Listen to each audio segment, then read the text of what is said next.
எல்லாருக்கும் வணக்கம்.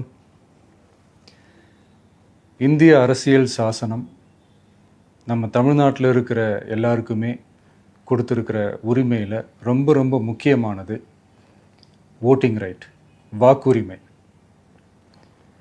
ஒரு மனுஷன் உயிரோடு இருக்கான்றதுக்கு அடையாளமாக இருக்கிறதுல அவனோட ஓட்டுரிமை ரொம்ப முக்கியம்.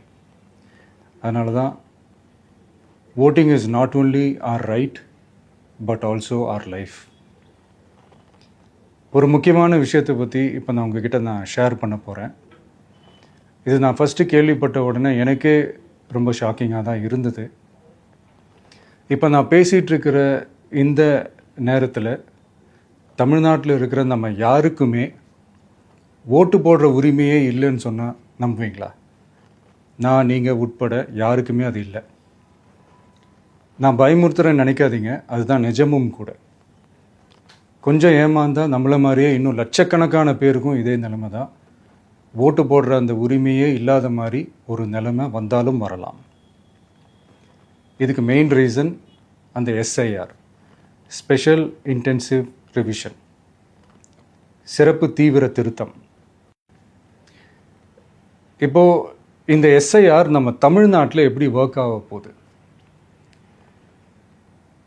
கடந்த ஜனவரி மாதம் எடுத்த அந்த கணக்கெடுப்பில் 6,36,00,000 வாக்காளர்கள் நம்ம தமிழ்நாட்டில் இருக்கிறாங்க. ஆனால் அவங்க யாருக்குமே இந்த ஓட்டு போடுற உரிமையே இல்லை. அந்த பிஎல்ஓன்னு சொல்லுவாங்க, பூத் லெவல் ஆஃபீஸர்ஸ், வாக்குச்சாவடி நிலை அலுவலர். அவங்க தான் வீடு வீடாக போய் அந்த ஃபார்மை கொடுப்பாங்க. அதை நம்ம ஃபில்அப் பண்ணி கொடுக்கணும். அதை தேர்தல் ஆணையம் அதை எடுத்துகிட்டு போய் அதை ஸ்க்ரூட்டினைஸ் பண்ணி அது எல்லாமே கரெக்டாக இருக்கான்னு செக் பண்ணி பார்த்ததுக்கப்புறம் அந்த வாக்காளர் பட்டியலை வெளியிடுவாங்க. அந்த வாக்காளர் பட்டியலில் நம்ம பேர் இருக்கணும், அப்போ தான் நம்மளால் ஓட்டு போட முடியும். அந்த புது பட்டியல் வர்ற வரைக்கும் நம்ம வாக்காளர்களான்றது அது உறுதியே செய்ய முடியாது.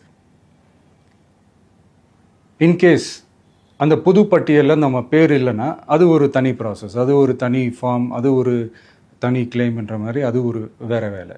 ஸோ இந்த மாதிரி நிறையா சிரமங்கள் குழப்பங்கள் இருக்கிறதுனால மக்களுக்கு இது மேலே ஒரு கன்ஃபியூஷன் ஒன்று இருக்குது. இது என்ன வெரிஃபிகேஷனா இல்லை ஒரு மறைமுக ரீரெஜிஸ்ட்ரேஷனா இல்லை இது ஒரு நியூ ரெஜிஸ்ட்ரேஷன் மாதிரியே தானா அப்படின்ற மாதிரி நிறைய கன்ஃபியூஷன் இருக்குது. அவங்க செய்ய வேண்டியதெல்லாம் ஒன்று தான்.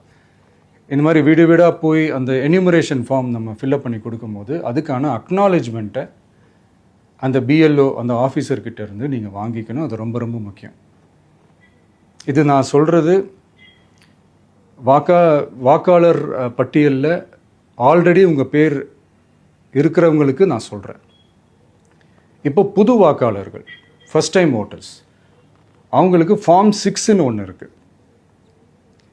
அதை நீங்கள் ஃபில்அப் பண்ணி நீங்கள் உங்கள் ஏரியாவில் இருக்கிற சம்மந்தப்பட்ட அந்த உங்கள் அலுவலகத்தில் நீங்கள் டைரெக்டாகவும் சப்மிட் பண்ணலாம், இல்லை நீங்கள் ஆன்லைன்லேயும் சப்மிட் பண்ணலாம். அப்படி ஆன்லைனில் நீங்கள் சப்மிட் பண்ணிங்கன்னா அதுக்கான ஸ்க்ரீன்ஷாட்டை எடுத்து வச்சுக்கோங்க. ஃபோனில் மெசேஜ் வரும், அதை சேவ்